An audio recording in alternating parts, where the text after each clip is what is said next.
Всем привет! Транспортная компания привезла нам лодочный мотор Yamaha 25. Это мотор примерно 75-го года выпуска. У него шильдик не родной, скорее всего с завышенным годом выпуска. И он уже перекрашенный. Изначально эти моторы выпускались в белом цвете. В 70-х годах они выпускались в синем цвете. То есть этот мотор выглядел вот так. Колпак у этого мотора не родной, потому что колпак был в том же самом стиле, что и колпак этой восьмерки, с характерным скосом наверху. Но здесь колпак уже установили 90-х годов. Его перекрасили и, скорее всего, продали по завышенному году выпуска. Это самая первая модель лодочного мотора 2025, модель 25А. У нее здесь другая крышка выхлопа, контактное зажигание, топливный фильтр с алюминиевым корпусом. И, что интересно, редуктор старого образца, который, как на вихре, можно разобрать. Он здесь из двух половинок. Шпоночный винт.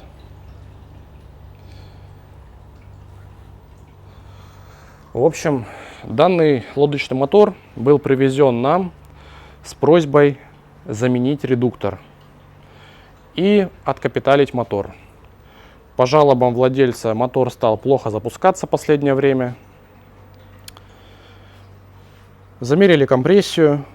На верхнем цилиндре компрессия была 10 кг, а на нижнем 2.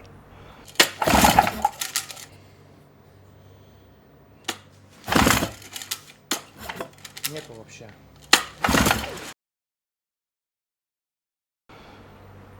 Думали, что просто прогорела прокладка, но, к сожалению, нет.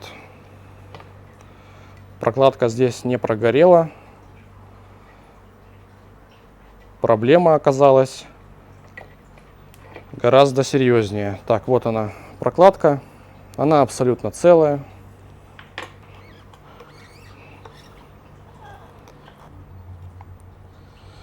Видим задиры в нижнем цилиндре и немного отколото окно гильзы. Требуется капремонт. Но этот мотор уже капиталился, у него стоят ремонтные поршни. То есть в нашем случае только перегильзовка.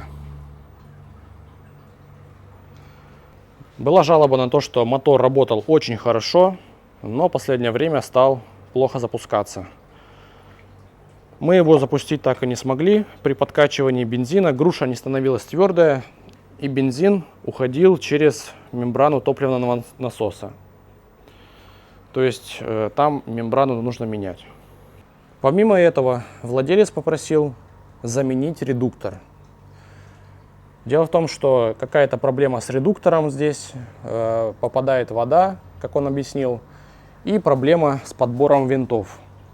Винты старого образца, шпоночные, на Yamaha 25, уже сложно найти. Хотя, в принципе, редуктор здесь надежный, на шпонке. В случае удара сломает шпонку, но редуктору ничего не будет. Такую вот работу нам подкинули. Интересный проект.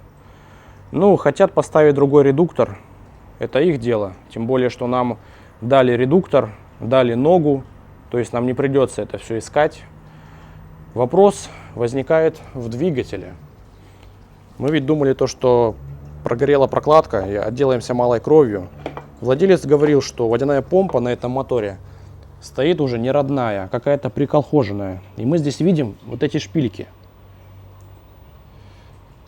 Я подумал, что мотор просто перегрели и прогорела прокладка. Но так как требуется здесь капремонт и неизвестно, что получится с этим двигателем, ремонт этого мотора может обойтись в большую сумму. Такую сумму, которая будет равна современному бэушному мотору. Или даже больше, неизвестно. Поэтому для начала мы разберем, наверное, оба мотора посчитаем стоимость, а уже потом будем думать насчет редукторов.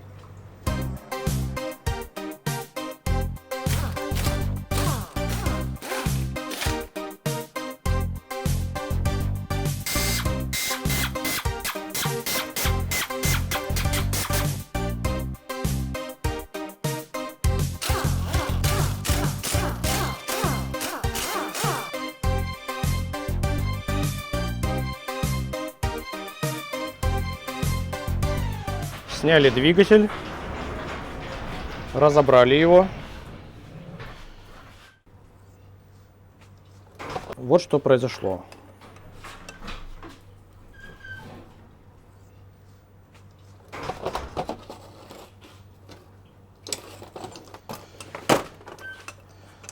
Рассыпался подшипник.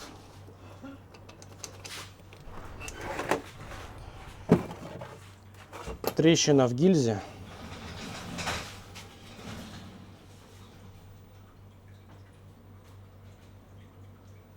Для восстановления этого блока требуется только перегильзовка и замена шатунных комплектов вместе с подшипниками коленвала. А сейчас мы попытаемся разобрать второй мотор, который нам прислали вместе с основным. Но здесь все болты были сломаны. Это не мы сломали, кто-то до нас пытался. Чтобы снять двигатель, придется греть ногу. А также заломыши еще и в самой ноге.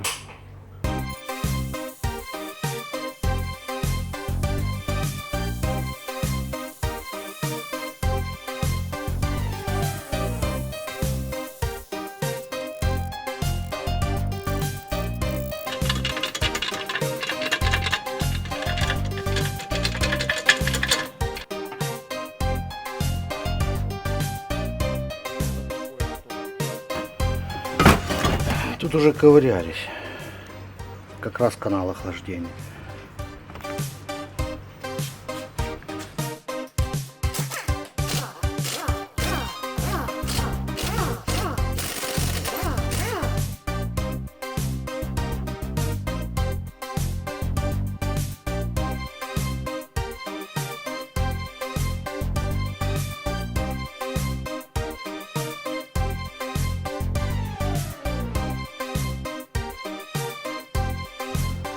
Ну что ж, разобрали второй блок цилиндров. Напомню, что этот блок владелец нам предложил установить, если вдруг с первым ничего не получится сделать.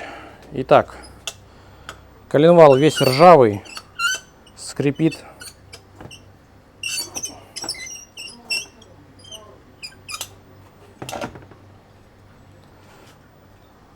Вот такая картина. Гильзы под росточку. В общем, ремонт нецелесообразен. Ни один адекватный сервис не возьмется за такую работу. И только Дима и Игорь из Уссурийска могут принять такой мотор. И владелец надеется, что из этого получится конфетка. Так и сказали владельцу, ремонт нецелесообразен. Восстановление, перепрессовка коленчатого вала, запчасти на коленвал, поршни, кольца, росточка, работа, прокладки. Все это вместе обойдется как нормальный БУ мотор, а может даже дороже. Это с учетом того, что мы еще ведь даже не разбирали редуктор. И неизвестно, что там. А редуктор разбирать пришлось бы, потому что надо сделать шлицы вместо квадрата. Получается, что двигателя у мотора нет. Но если бы у нас был двигатель рабочий, мы бы все-таки смогли установить этот редуктор поновее на мотор. Поставили бы эту ногу.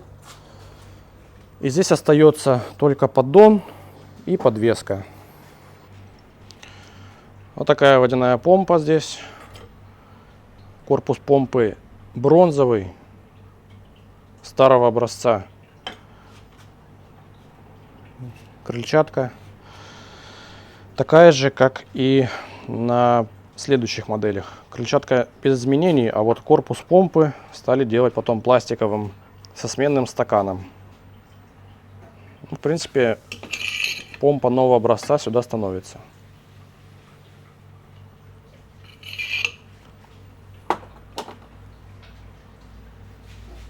Крыльчатка тоже. Недостаток этой водяной помпы в том, что в случае износа внутренней части мы меняем весь этот корпус целиком. Сейчас уже, по-моему, все производители лодочных моторов отказались в пользу этого решения. Пластмассовый корпус и сменный стакан. То есть это никакое не удешевление, а наоборот улучшение, я считаю. А вот такая помпа абсолютно никакой надежности не дает. Давайте ради интереса посмотрим, что же сделали с этой помпой. Снимем редуктор и посмотрим. Итак, снял редуктор. И водяная помпа здесь оказалась такая же, как и на следующих моделях. Ну, за исключением некоторых несущественных отличий.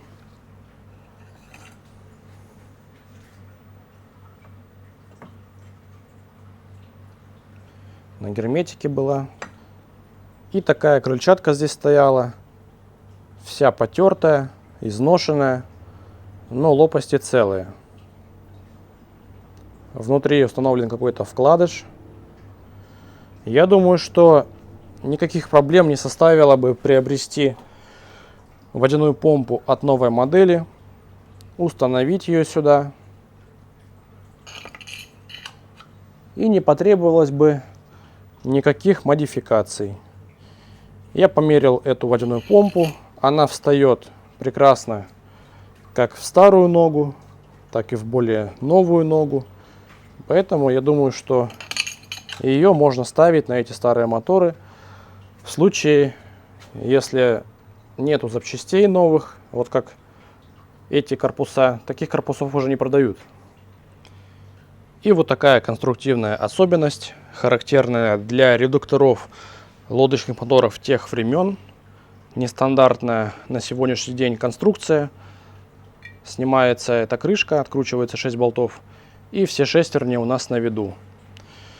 Ну, производители какие-то идеи друг у друга всегда заимствовали, поэтому такое решение можно встретить на многих моторах в то время. Наверное, инженеры Yamaha тоже вдохновлялись какими-то идеями. Разбирать редуктор мы не будем уже.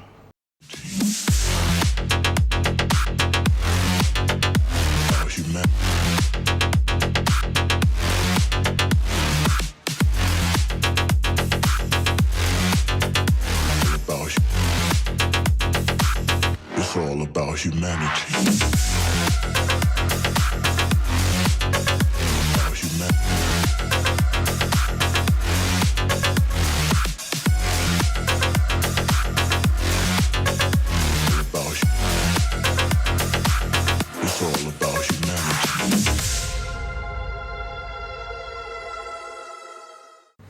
В общем, отправляем мотор в разобранном виде обратно владельцу в Улан-Удэ. В этот раз ремонта не будет. Если вам интересны такие истории с незавершенным ремонтом, напишите об этом. Всем пока!